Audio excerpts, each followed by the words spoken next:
And in this conversion, which is the same time as the conversion of Queen Helen, and I think this is Queen Helen's husband from a different perspective, that is from more Arabic source, Agbarus being Arabic language type, Monobasis and names like that being Persian language background.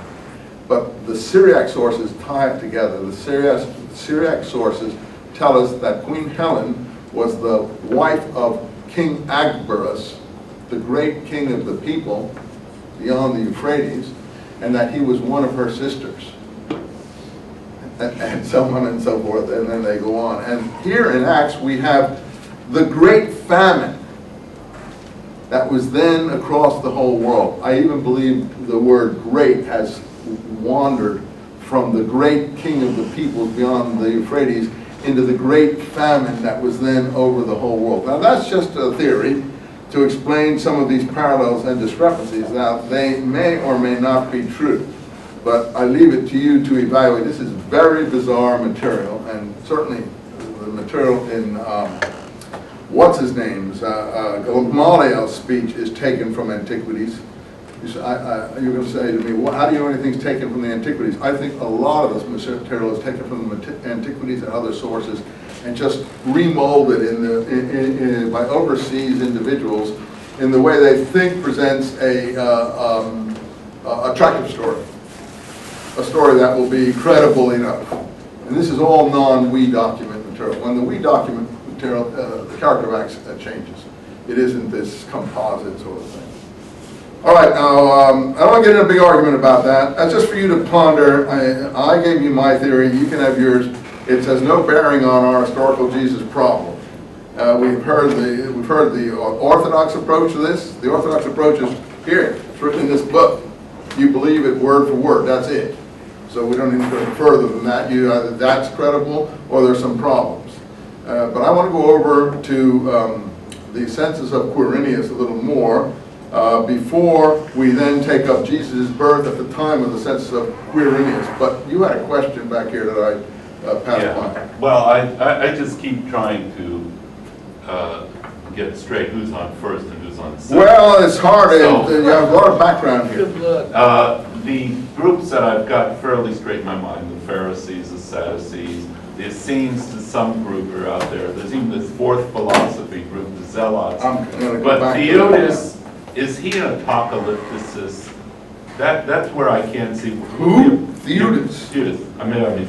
All right, let's leave him. He's obviously of the Zealot mindset in terms of if we can identify the Zealots with the Messianists. And so let me go back, since you're asking, that is where I wanted to go anyway.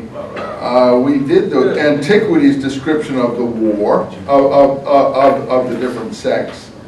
Now let's look at the Jewish wars description of the Jewish sects. Now in the antiquities, when did he start talking about the four Jewish sects?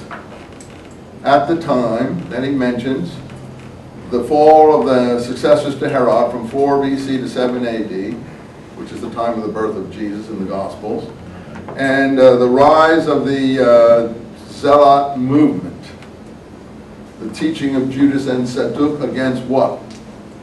The census of Quirinius, against the tax, because they saw this as a prelude to taxation. And a lot of people see this. You know, when the census people come around to people's houses, a lot of people throw them out. They won't give them information because they all realize it's the prelude to figuring out the tax situation, and that's what it's always been.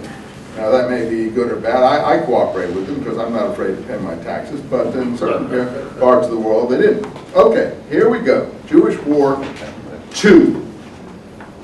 I think it's chapter 8, 1.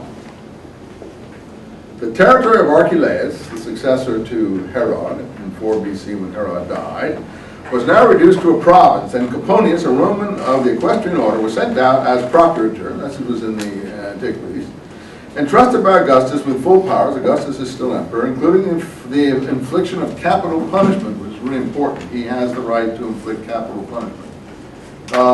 So he's sent out, and that's always important. That's the governors, you see, not the Jews at this period that can inflict the capital punishment. only the Roman governors can do that. Under his administration, a Galilean, here we go, named Judas, a Galilean. Now, what does that mean? He didn't come from Galilee, says Antiquities, he came from Golan. So Galilean is often taken, Eusebius takes it that way, as the name of his movement, the Galilean movement. Who was the teacher that went over to Queen Helen's son Isates and taught you how to be circumcised? He was a Galilean teacher. Now, that may just be a geographical denotation, it may be more. I think often it's more. Inciting the countrymen to revolt, upbraiding them as cowards for consenting to pay tribute to the Romans and tolerating mortal masters after having God for their Lord. I think that's basically the same as we heard in the other, right? That they shall call no man Lord. No man Lord, only God. Now, what's missing here? Right at this date. According to the other narrative. Where was the other narrative? I know it's hard for you guys because this is all very complicated stuff.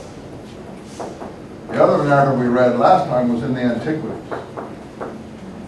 It's not in the war. The Queen Helen narrative was also, there's more in the Antiquities, there's more forthcoming. He writes it 20 years later. The Queen Helen narrative was also in the Antiquities. But in the Antiquities narrative, Judas has a colleague. What's his name?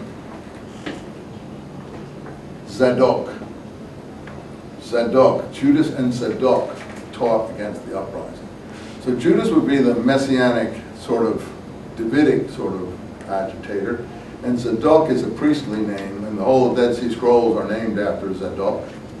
That's where the word Zadokite comes from. The Dead Sea Scrolls will call themselves the sons of Zadok. And the word Sadducee in Greek comes from the word Zadok.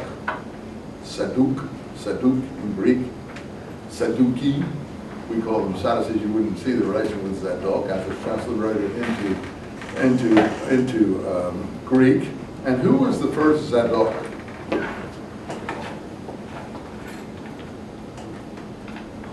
Well, I'm not boring you too much. Who was the first Zadok? Just trying to teach you some good background. Zadok was the high priest of David's first temple.